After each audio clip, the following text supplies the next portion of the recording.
अस्सलाम वालेकुम students. Sindh public service commission SST BPS 16 के लिए सेकेंडरी स्कूल टीचर के लिए मैथमेटिक्स का जो पोर्शन है उसका लेक्चर नंबर 2 है। आज लेक्चर नंबर 1 में हमने क्या क्या पढ़ के रखा है वो मैं आपको थोड़ी सी डिटेल बता दूं कि प्रीवियस लेक्चर में हमने सेट ऑफ नेचुरल नंबर्स पढ़े थे। इसको हम डेनोट n से करते हैं, क्यों करते हैं ये भी बताया था। सेट ऑफ होल नंबर्स जो कहाँ से स्टार्ट होते हैं 0 से लेकर 1 2 3 तक, इसको हम W से डेनोट करते हैं। सेट ऑफ इंटीजर्स, इनको लिखने के दो तरीके हैं, एक लिखने का तरीका ये है, एक लिखने का तरीका ये है।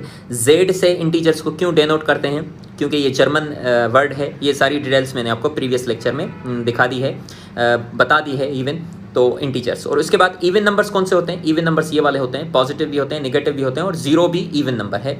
ऑड नंबर्स कौन से होते हैं? +-1, +-3, +-5 एंड सो ऑन। ठीक है, तो आज के जो लेक्चर है, आज के लेक्चर में, लेक्चर नंबर 2 में आज हम पढ़ेंगे prime numbers and composite numbers के प्राइम नंबर्स कौन से होते हैं और कंपोजिट नंबर्स कौन से होते हैं। सेट ऑफ स्क्वायर्स वाले नंबर्स जो हैं वो कौन से होते हैं, और set of non perfect square. एक सेट ऑफ परफेक्ट स्क्वायर और set of non perfect square. तो पहले हम डिस्कस करते हैं प्राइम नंबर्स के बारे में। तो प्राइम नंबर्स कौन से होते हैं? प्राइम नंबर्स,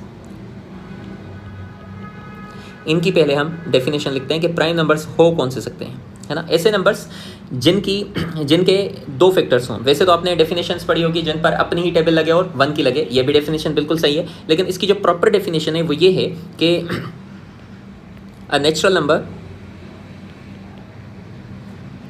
हैविंग एग्जैक्टली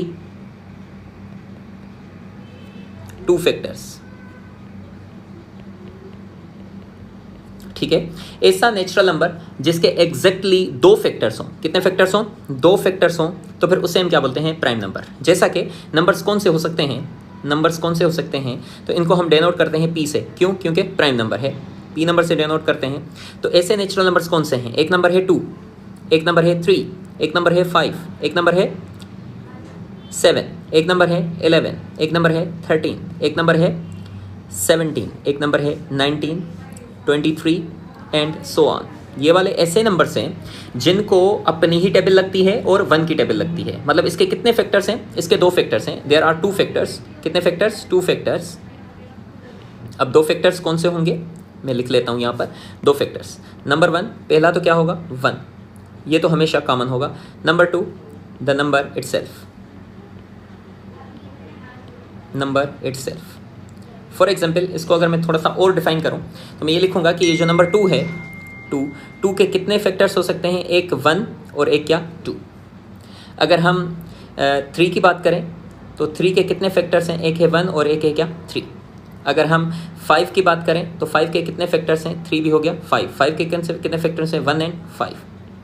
अगर हम इस 7 की बात करें तो 7 के कितने फैक्टर्स हैं? एक है 1 एंड 7। अगर हम 11 की बात करें तो 11 के कितने फैक्टर्स हैं? 1, 11। अगर हम 13 की बात करें तो 13 के कितने फैक्टर्स हैं? 1, 13। अगर हम 17 की बात करें तो 17 के कितने फैक्टर्स हैं? 1, 17।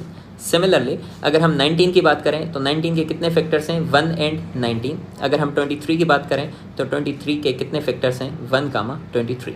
मतलब ये फैक्टर्स हैं, सिर्फ और सिर्फ 2 फैक्टर्स हैं। 2 के अलावा और कोई भी टेबल जो है इनको डिवाइड नहीं कर सकती सिवाय 1 के और the number itself. So a number, तो डेफिनेशन क्या हो जाएगी? डेफिनेशन हो जाएगी a number, a natural number having, इधर नंबर लिख लेता हूँ, a natural number having exactly 2 factors. मतलब ना ही 2 से ज़्यादा ना ही 2 से कम, याद रखिएगा। उसके बाद हम आते हैं दूसरे नंबर पर जिसे हम कहते हैं composite number. Composite number, composite number. अब कंपोजिट नंबर कौन सा होता है? अ नेचुरल नंबर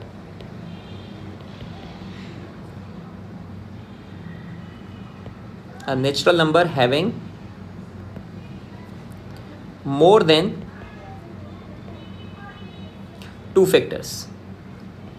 2 से ज़्यादा होने चाहिए। अगर 2 होंगे तो क्या होगा? प्राइम होगा। अगर 2 से ज़्यादा हो गए, 2 से ज़्यादा का मतलब ये क्या है कि मोर देन 2, मतलब 2 से ज़्यादा वो 3 भी हो सकते हैं, 4 भी हो सकते हैं, 5 भी हो सकते हैं, 6 भी हो सकते हैं और बहुत सारे हो सकते हैं। तो ऐसे नंबर्स को हम क्या बोलते हैं? Composite numbers. For example numbers कौन से हैं? इनको हम डेनोट कैसे करते हैं? C से। कंपोजिट नंबर नंबर्स कौन से होंगे? देखें 2 और 3 तो पहले आ चुका है। नंबर 4 देखें, नंबर 4, 6, 8, 9, 10, 12, 13 नहीं 14, 15, 16, 79, 18, 99, 20 एंड सो ऑन। ये जो नंबर्स हैं ये कौन से नंबर्स हैं? कंपोजिट हैं। फॉर एग्जांपल अगर मैं इनको और डिफाइन करूं तो 4 के कितने फैक्टर्स हो सकते हैं? 4 के होंगे 1, 2 और 4 द नंबर इटसेल्फ, ठीक है। अगर मैं 6 की बात करूं तो 6 के कितने फैक्टर्स हैं? 1 है, 2 है, 3 है और 6 द नंबर इटसेल्फ। इसका मतलब ये हुआ कि 6 को कौन से नंबर से डिवाइड कर सकते हैं? 1 कर सकता है, 2 कर सकता है, 3 कर सकता है और 6 कर सकता है। अगर हम 8 की बात करें तो 8 के कितने फैक्टर्स हैं? 1, 2, 4 एंड 8। 9 की बात करें तो कौन से नंबर्स हैं? 1, 3 एंड 9। मतलब कितने फैक्टर्स हैं? मोर देन 2 हैं, 3 फैक्टर्स हो गए। 10 की बात करें तो इसके कितने फैक्टर्स हैं? 1, 2, 5 एंड 10। सिमिलरली अगर हम 12 की बात करें तो 12 के कितने फैक्टर्स हैं? 1 है, 2 है, 3 है, 4 है, 6 है और 12 इटसेल्फ। तो there are more than 2 factors, so the numbers would be known as composite numbers. इन नंबर्स को हम क्या बोलेंगे? कंपोजिट नंबर्स, ठीक है।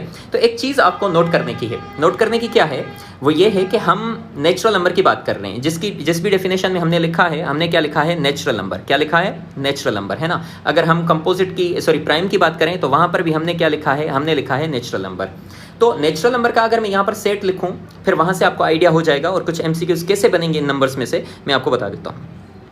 नेचुरल नंबर कौन से होते हैं? 1, 2, 3, 4, 5, 6, 7 एंड सो ऑन, ये नेचुरल नंबर्स हैं। अगर हम प्राइम की बात करें तो प्राइम से कौन से हैं? जिनके सिर्फ एग्जैक्टली बिल्कुल 2 फैक्टर्स हों, 2, 3, 5, 7, 11, 13 एंड सो ऑन। अगर हम कंपोजिट की बात करें जो अभी मैंने आपको पढ़ाया, वो कौन से होते हैं? 4, 6 और कौन से? 4, 6, 8, 9, 10, 11 को छोड़कर 12, 13 को छोड़कर 14, 15, 16 एंड सो ऑन। ये वाले नंबर्स कौन से हैं? कंपोजिट हैं। एक चीज़ आपने नोट की होगी, कौन सी चीज़ नोट की होगी? कि प्राइम में कौन सा नंबर मिसिंग है? वो जो कंपोजिट में है, और कंपोजिट में वो मिसिंग है जो प्राइम में है। लेकिन नोट करने वाली बात यह है कि ये जो नंबर 1 है, 1 एक नेचुरल नंबर है, लेकिन 1 ना ही प्राइम में आ रहा है और ना ही कंपोजिट में आ रहा है। तो हम ये बोलेंगे 1 डज नॉट बिलोंग्स टू, ये साइन है, देखें ये साइन है बिलोंग्स टू। क्या है? बिलोंग्स टू, मतलब ताल्लुक रखता है। और ऐसे बिलोंग्स टू को अगर हम इस तरह से ऐसे लाइन दे देंगे एक, तो ये हो जाएगा डज नॉट बिलोंग टू।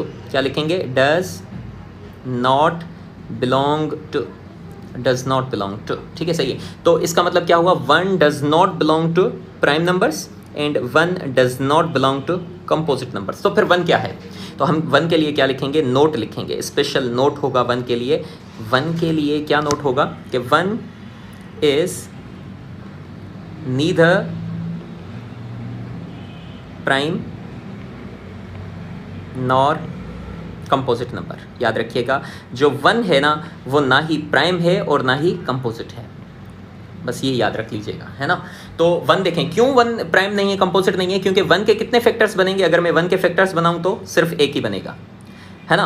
ना ही 2 बन रहे और ना ही 2 से ज़्यादा। अगर 2 बनेंगे तो प्राइम बोलेंगे, अगर 2 से ज़्यादा बनेंगे तो कंपोजिट बोलेंगे। लेकिन 1 के 2 ही नहीं बन रहे, इसलिए जो प्राइम की डेफिनेशन है एग्जैक्टली 2, तो वो 1 की कंडीशन में नहीं आ रहा, मतलब प्राइम की कंडीशन में 1 नहीं आ रहा। कंपोजिट में है मोर देन 2, उसकी कंडीशन में भी नहीं आ रहा। तो 1 is neither prime nor composite. I hope कि आपको प्राइम और कंपोजिट नंबर्स का कॉन्सेप्ट क्लियर हो गया होगा। उसके बाद नंबर जो नेक्स्ट नंबर आते हैं उनको हम बोलते हैं set of perfect squares. Set of perfect squares.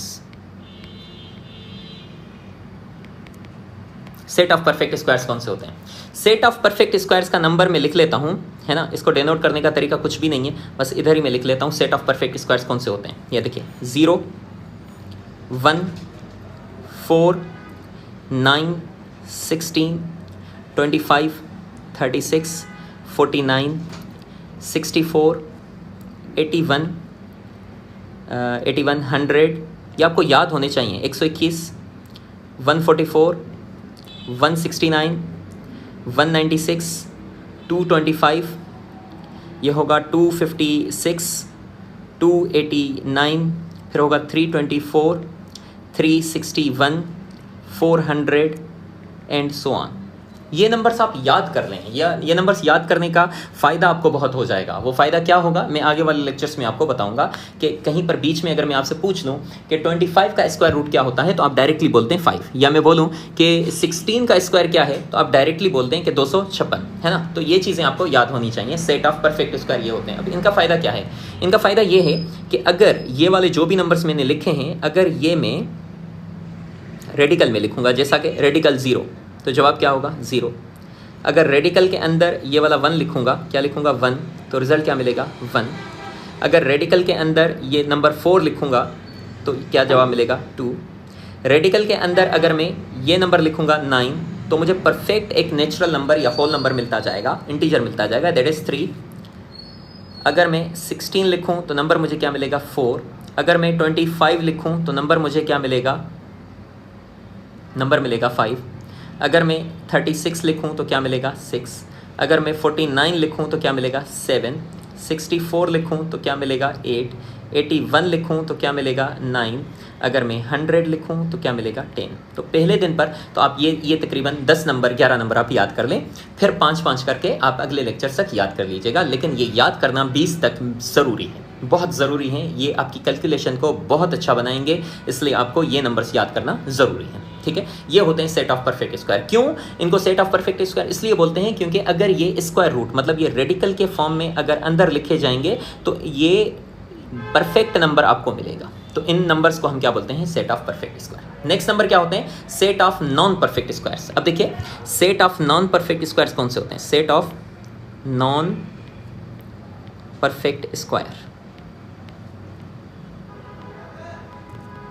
Set of non perfect squares. अब ये देखिए ये नंबर्स कौन से होते हैं, इनको मैं डिनोट करता हूँ किससे, देखिए 0 1 तो परफेक्ट स्क्वायर है, फिर नंबर कौन से हैं 2, फिर कौन है 3, 4 जो है वो परफेक्ट स्क्वायर है, फिर नंबर क्या है 5 6 7 8 9 परफेक्ट स्क्वायर है, फिर 10 11 12 13 14 15, फिर 16 जो है वो परफेक्ट स्क्वायर है, 16 को छोड़कर 17 18 एंड सो ऑन। तो ये जो नंबर्स हैं ना, मतलब इन नंबर्स को छोड़कर, ये जो नंबर्स मैंने परफेक्ट स्क्वायर में लिखे हैं, इनको छोड़कर जो नंबर बीच में आते जा रहे हैं उनको हम बोलेंगे set of non perfect squares. अब set of non perfect squares क्यों लिखते हैं, क्योंकि कहानी अब ये होगी कि रेडिकल के अंदर अगर ये हम 2 लिखेंगे तो जवाब आपको कोई परफेक्ट नहीं मिलेगा, आपको क्या मिलेगा 1.414। अगर आप रेडिकल के अंदर ये वाला 3 नंबर लिखेंगे तो जवाब आपको मिलेगा 1.732। अगर आप रेडिकल के अंदर 5 लिखेंगे, रेडिकल 5, तो जवाब आपको क्या मिलेगा 2.2 एंड समथिंग। इसकी आप वैल्यू याद कर लीजिएगा, लेकिन ये 2 नंबर्स याद करना बिल्कुल ज़रूरी हैं कि रेडिकल 2 की वैल्यू क्या होती है 1.414 एंड सो ऑन। इधर 3 डॉट लग जाएंगे, है ना, ये आप बस 3 डॉट लगा दीजिएगा। इनका काम है, मैं जब आपको बताऊंगा इरेशनल नंबर्स में हम पढ़ेंगे कल नहीं, मतलब आज ही मैं लेक्चर नंबर 3 काट करूंगा जिसमें हम रेशनल और इरेशनल पढ़ेंगे, तो वहाँ पर मैं इनका कॉन्सेप्ट आपको बता दूंगा। लेकिन फिलहाल तक यहाँ तक इतना ही है कि अगर इन नंबर्स को, ये जो नॉन परफेक्ट स्क्वायर्स नंबर्स हैं, नॉन परफेक्ट स्क्वायर, इनको अगर हम रेडिकल में लिखेंगे तो आपको जो रिजल्ट है वो किस में मिलेगा, पॉइंट्स में मिलेगा। किस में मिलेगा, पॉइंट्स में मिलेगा, ठीक है। तो ये होते हैं set of non perfect square. तो सेट ऑफ परफेक्ट स्क्वायर और set of non perfect square लाजमी है याद करना, क्योंकि अगला जो हमारा लेक्चर होगा that would be rational numbers, irrational numbers and real numbers, है ना। 3 नंबर्स हम पढ़ेंगे, चौथा नंबर हम इसमें हम कॉम्प्लेक्स नंबर जो है वो अगले लेक्चर में, उससे लेक्चर नंबर 4 में हम डिस्कस कर लेंगे। तो नंबर जो है हमारा सिस्टम वो खत्म हो जाएगा, ठीक है। तो हमने कौन कौन से नंबर्स पढ़ लिए हैं मैं आपको यहाँ पर बता देता हूँ। सेट ऑफ नेचुरल नंबर हमने पढ़ लिए हैं, सेट ऑफ होल नंबर्स पढ़ लिए हैं, सेट ऑफ इंटीजर्स पढ़ लिए हैं, इवन नंबर्स पढ़ लिए हैं, ऑड नंबर्स पढ़ लिए हैं, प्राइम नंबर्स पढ़ लिए हैं, कंपोजिट नंबर्स पढ़ लिए हैं,